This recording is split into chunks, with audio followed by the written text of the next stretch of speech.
Camerounaises, Camerounais, mes chers compatriotes, il y a quelques années, j'avais indiqué que le septennat en cours devait être décisif, dans la mesure où il permettrait à notre pays de poursuivre résolument sa marche vers l'émergence. J'avais précisé que cet objectif devait être érigé en véritable cause nationale, notamment à travers notre engagement collectif à rétablir la sécurité, à conforter notre croissance économique et à améliorer ostensiblement les conditions de vie des Camerounais.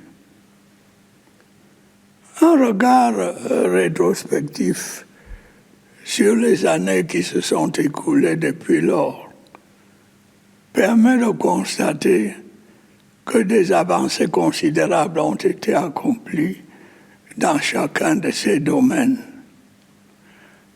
La sécurité, condition essentielle du progrès économique et social, a été et reste au centre de nos priorités. Grâce à l'action conjuguée de nos forces de défense et de police, des autorités administratives et des populations, notre pays est resté stable, malgré un environnement international particulièrement troublé.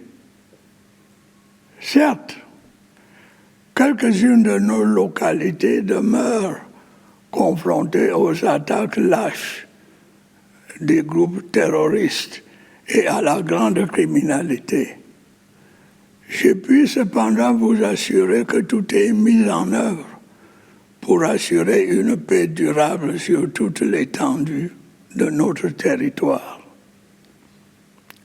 La criminalité dans nos centres urbains et dans nos zones rurales est combattue vigoureusement par les forces de maintien de l'ordre, à qui je souhaite adresser ici tous mes encouragements. Je me réjouis tout particulièrement des progrès enregistrés dans le combat contre le groupe terroriste Boko Haram. Les opérations menées ces dernières années par nos forces armées dans la région de l'extrême nord ont permis de réduire fortement les capacités de nuisance de ces terroristes qui en sont maintenant réduits à ne s'attaquer qu'à des civils innocents.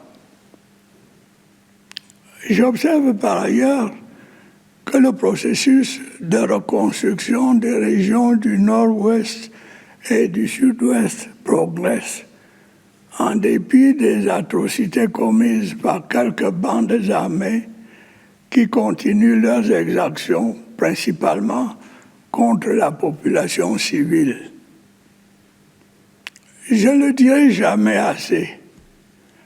La cause séparatiste que ces groupes d'illuminés prétendent défendre est vouée à l'échec.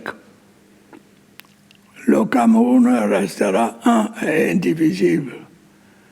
C'est le vœu de l'écrasante majorité de nos compatriotes. C'est l'essence même du mandat qui m'a été confié. Et je n'y faillirai point. Mes chers compatriotes, vous savez combien je suis attaché à l'unité nationale, au progrès et à la paix. Vous êtes témoins des actions que le gouvernement mène sous mon impulsion depuis des années pour mettre un terme à cette crise sécuritaire qui affecte le développement de ces régions et endeuille de nombreuses familles. C'est l'occasion pour moi de rappeler aux membres de ces bandes armées que la nation leur tend toujours la main. Et je les invite une fois de plus à saisir l'offre de paix qui leur a été faite et à déposer les armes. Des centaines de leurs camarades ont déjà rejoint les centres de désarmement, de démobilisation et de réinsertion et ont été formés à différents métiers afin de faciliter leur insertion sociale. Le sort de ceux qui persistent dans la criminalité est peu enviable. Ils continueront d'être traqués sans relâche et répondront inéluctablement de leur forfait. Mes chers compatriotes, la consolidation de la croissance économique de notre pays est désormais une réalité. Le Cameroun est régulièrement apprécié par les instances financières compétentes pour sa résilience, malgré un contexte international particulièrement difficile. En effet, nous n'avons pas été épargnés ces dernières années par une série de chocs exogènes. La guerre en Europe de l'Est, les conflits au Proche-Orient, la morosité du marché des capitaux et des matières premières, les perturbations climatiques, les tensions inflationnistes et les fluctuations des cours du pétrole ont ralenti nos perspectives de croissance. Mais, en dépit de cet environnement difficile, l'économie camerounaise a enregistré un regain d'activité, avec un taux de croissance estimé à 3,8% en 2024 et projeté à 4,1% en 2025. Les mesures prises pour limiter les comportements spéculatifs et accroître l'offre des produits de première nécessité ont contribué à réduire l'inflation de 7,4% en 2023 à 5% cette année. La maîtrise de l'inflation devrait se poursuivre en 2025 pour se situer à 4%. Dans l'optique de réduire le déficit de notre balance commerciale et de garantir notre souveraineté alimentaire, le plan intégré d'import-substitution agropastorale et halieutique que j'ai annoncé l'année dernière commence à produire des résultats visibles. Au cours de cette année, 452 tonnes de semences et 12 800 tonnes de farine ont été produites. Par ailleurs, notre répertoire de produits exportés s'étend désormais aux produits industriels, notamment à l'aluminium. Cette dynamique devrait connaître une accélération en 2025 à la faveur de la réforme de la Société nationale des investissements qui fait de cet organisme un véritable levier stratégique de promotion des investissements productifs au Cameroun. Le gouvernement a par ailleurs poursuivi les efforts de redressement et de transformation structurelle de notre économie à travers l'opérationnalisation progressive des zones économiques. Plusieurs initiatives ont été engagées dans ce sens, à l'instar de la zone industrielle intégrée du port autonome de Kribi. Celle-ci est dédiée à la transformation des matières premières telles que le cacao, le café et les verres. S'agissant du cas spécifique du cacao, la politique de promotion de l'excellence qualitative mise en œuvre ces dernières années a abouti à des niveaux de prix exceptionnels au profit des producteurs. De même, 2 zones économiques spécialisées dans la transformation du bois sont en cours de démarrage à Edea et à Berthois. Il en est également du technopôle agro-industriel de Ouassaba-Bouté, par un Cotin, qui sera consacré à la production et à la transformation des céréales, des tubercules, du lait et de ses dérivés. Chaque jour qui passe, l'industrialisation de notre pays devient une réalité. L'ouverture dans la localité de Bipaga à Kribi, de la plus grande usine de production de carreaux en Afrique centrale, en constitue une preuve supplémentaire, avec à la clé la création de plus de 2500 emplois directs. Le dynamisme dans le secteur industriel s'est aussi traduit par l'entrée en service d'une 6e cimenterie au Cameroun, entraînant la baisse des prix du ciment. Il est incontestable que l'essor de ce secteur constitue la clé de voûte de l'émergence économique à laquelle notre pays aspire légitimement. Les perspectives de développement du riche potentiel dont nous disposons dans le secteur minier sont elles aussi porteuses d'espoir. Le démarrage de l'exploitation des gisements de fer de Kribi-Lobé, Bipindi, Grand Zambi et Mbalam Nabeba est imminent. C'est aussi le cas de la bauxite de Mini-Matap, dont la convention d'exploitation a été signée au mois de juillet dernier.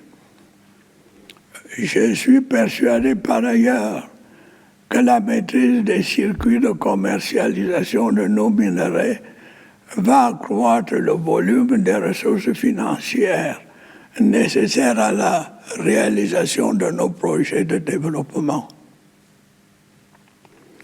Mes chers compatriotes, depuis mon accession à la magistrature suprême, l'amélioration des conditions de vie des Camerounaises et des Camerounais n'a jamais cessé d'être au centre de mes préoccupations.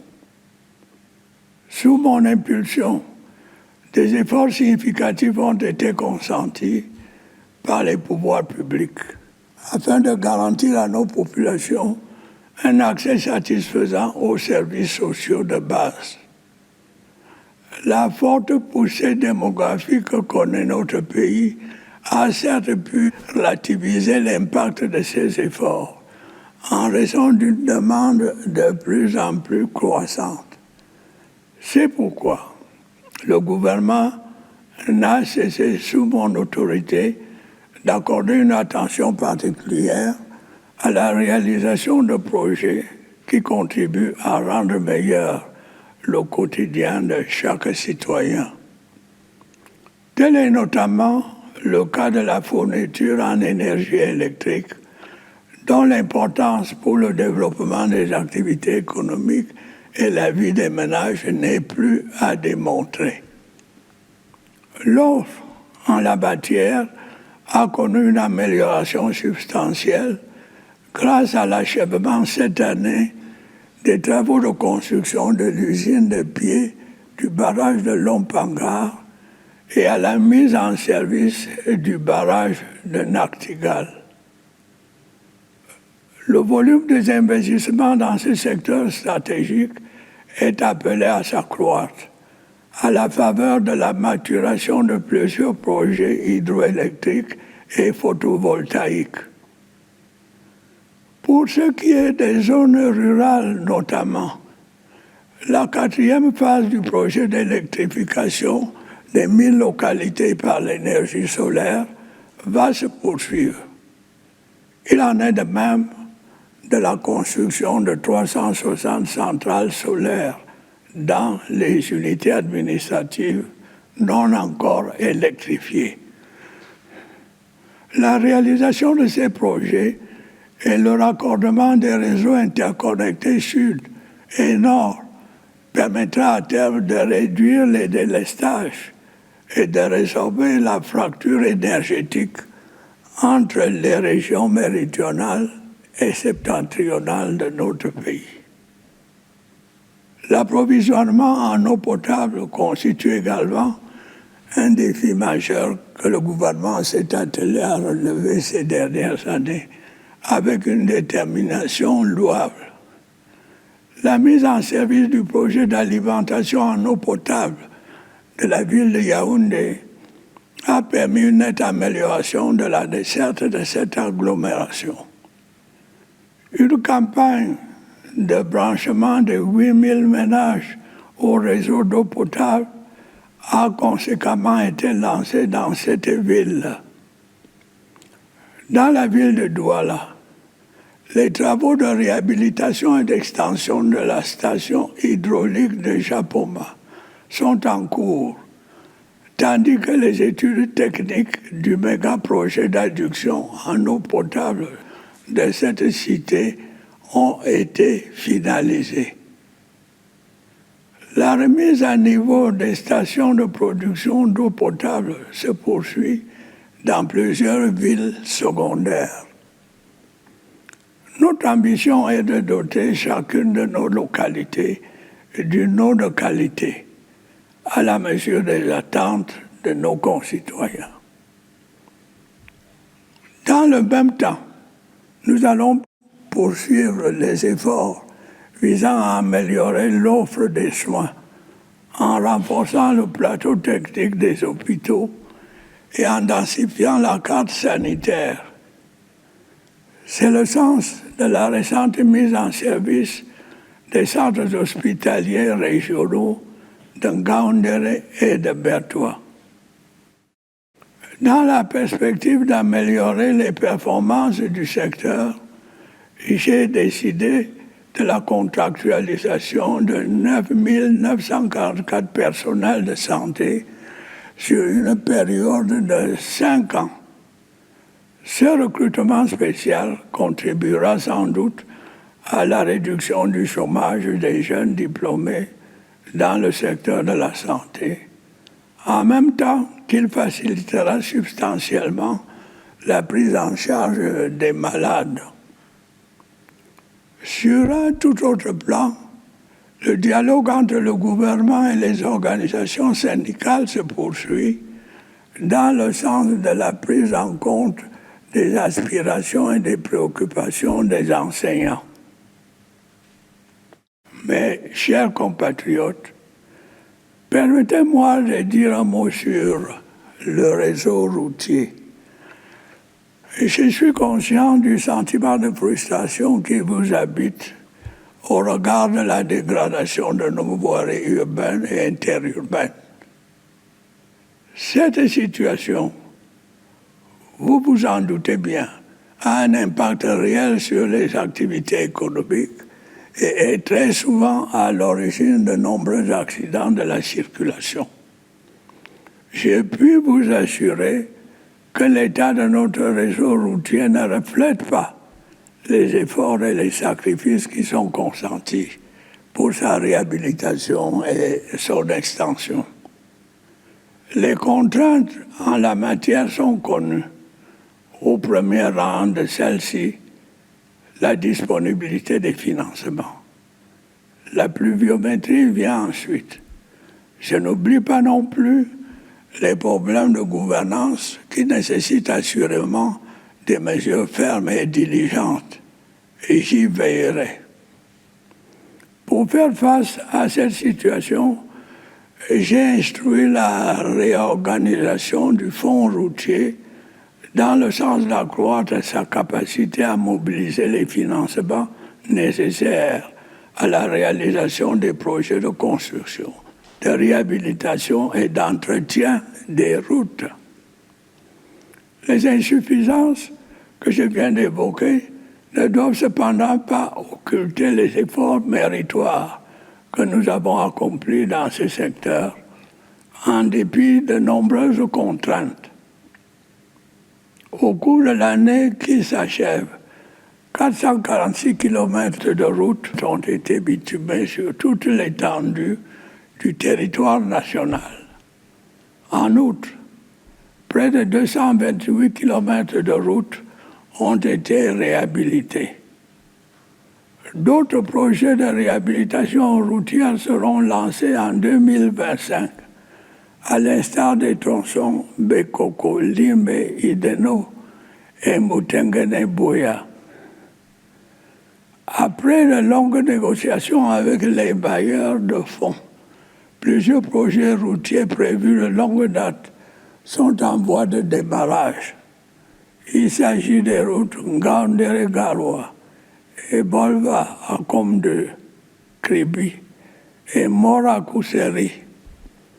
Parallèlement, les travaux de construction de la section urbaine de l'autoroute Yaoundé-Simalène ont été lancés, tandis que les diligences relatives à la phase 2 de l'autoroute Yaoundé-Douala ont connu des avancées.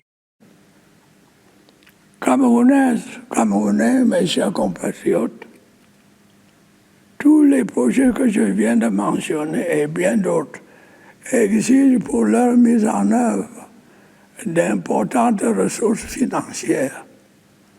Celles-ci, nous le savons, sont de plus en plus rares et difficiles à mobiliser, compte tenu de la conjoncture internationale et des contraintes inhérentes à notre économie. Si nous voulons atteindre les objectifs de développement que nous nous sommes fixés, nous devons améliorer la gouvernance dans tous les secteurs d'activité. Le sommet extraordinaire des États de la CEMAC, que notre pays vient d'abriter, a rappelé l'urgence de conduire à bonne fin les réformes structurelles nécessaires à la consolidation des finances publiques dans notre sous-région. Comme par le passé, le Cameroun mettra tout en œuvre pour y parvenir. Améliorer la gouvernance, c'est aussi amplifier la lutte contre la corruption et les détournements de deniers publics.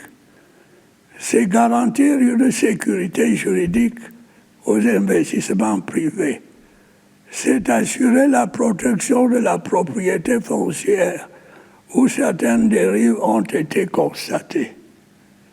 Soyez assurés d'une chose, des sanctions appropriées seront infligées aux auteurs des infractions qui seront établies. Camerounaises, Camerounais, plusieurs de nos compatriotes ont perdu la vie cette année à la suite d'accidents dont certains étaient pourtant évitables. Il en est ainsi des accidents de la route comme de l'effondrement de constructions bâties en violation des règles en vigueur. Les mesures prises par les pouvoirs publics pour réduire les risques en la matière vont se poursuivre et s'intensifier. Nous avons également déploré de nombreuses victimes du fait des catastrophes naturelles. Le drame de la falaise de Tchang et les inondations survenues dans la région de l'extrême nord témoignent des conséquences auxquelles nous exposent de plus en plus les changements climatiques. Bien que ces inondations soient pour la plupart difficilement prévisibles, il est impératif d'intensifier nos efforts pour prévenir ou réduire les dégâts qu'elles causent. Et j'ai à cet égard donné des directives claires au gouvernement pour la mise en œuvre d'un plan spécifique de construction et de rénovation des différentes infrastructures de protection contre les inondations dans cette région. Mes chers compatriotes, l'année 2025 ouvre la voie à une nouvelle saison d'échéances politiques.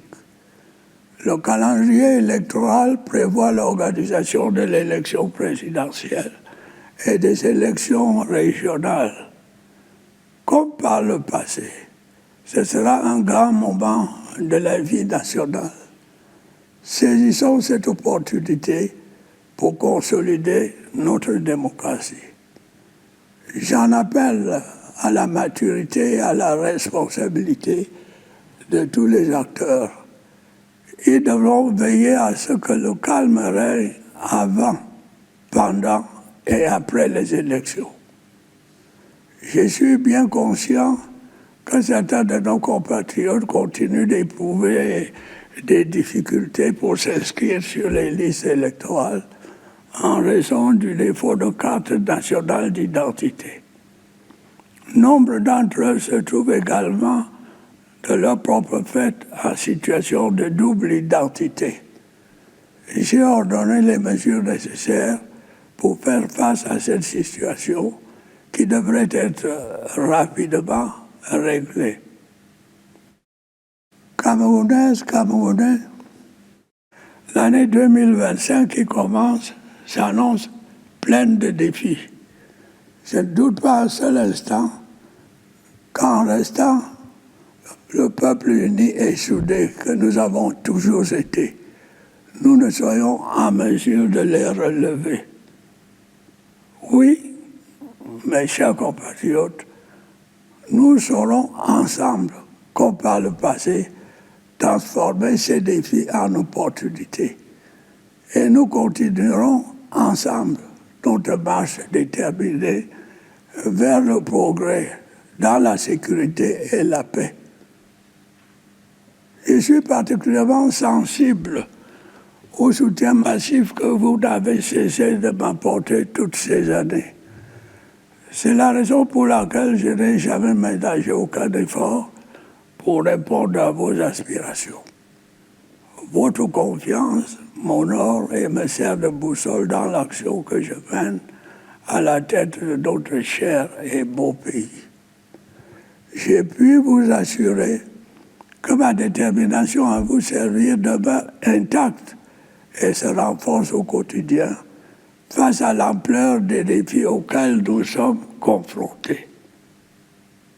Camerounaises, Camerounais, mes chers compatriotes, le moment est maintenant venu de vous souhaiter à toutes et à tous une bonne et heureuse année 2025. Vive la République, vive le Cameroun.